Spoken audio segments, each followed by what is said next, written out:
On a tous déjà entendu cette fameuse phrase « ça marche sur ma machine ». Eh bien, si c'est une phrase qu'on connaît bien, ce qui suit va être une vraie révélation. On va décortiquer ensemble Docker, un outil qui a complètement changé la donne pour les développeurs. Alors, pour bien comprendre, il faut commencer par le problème. Le problème que, franchement, tout développeur connaît par cœur.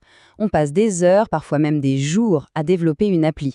Tout est parfait, ça tourne nickel sur l'ordinateur, et puis vient le moment fatidique de la mettre en production. Et là, c'est le drame. Rien ne va plus.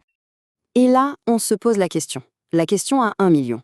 Mais pourquoi? Pourquoi est-ce que cette application qui était si stable, si parfaite, devient un vrai cauchemar une fois qu'elle est sur le serveur?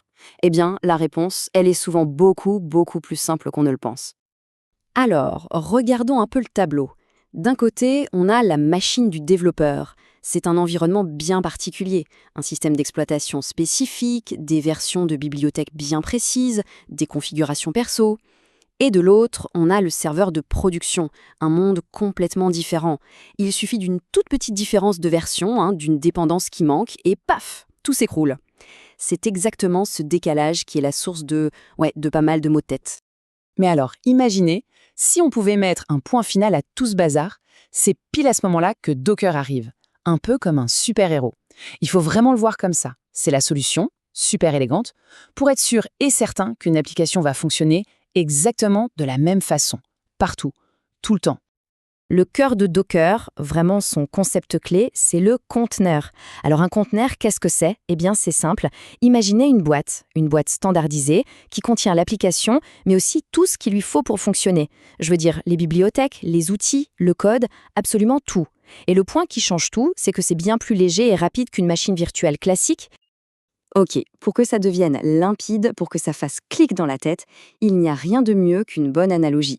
Et celle des containers maritimes, elle est juste parfaite pour piger le truc.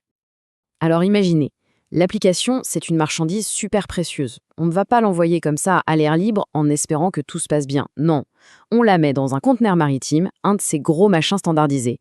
Et une fois qu'elle est dedans, peu importe que le conteneur soit sur un camion, un train ou un bateau, le contenu, lui, il ne bouge pas, il est protégé. Eh bien, un conteneur Docker, c'est exactement ça, mais pour du code. Il l'enferme, il l'isole, il le protège. Et du coup, le code peut voyager d'un environnement à l'autre sans le moindre problème. Bon, en pratique, ça se passe comment? C'est super simple en fait. Étape 1, on développe tranquillement sur sa machine avec Docker Desktop. Étape 2, avec une seule commande, Docker Build, on empaquette tout ça dans ce qu'on appelle une image. Cette image, c'est le plan, la recette de notre container.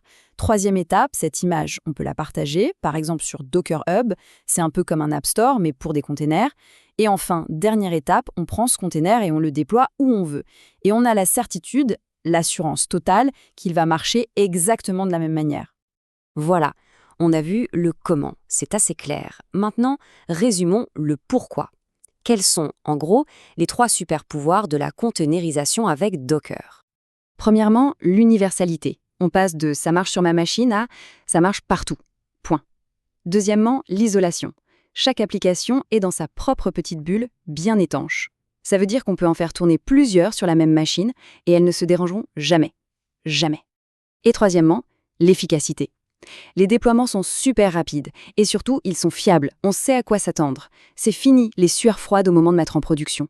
Bon, maintenant que le concept est, je l'espère, un peu plus clair, il n'y a pas de secret. Le mieux pour vraiment comprendre, c'est de se lancer, de mettre les mains dans le cambouis.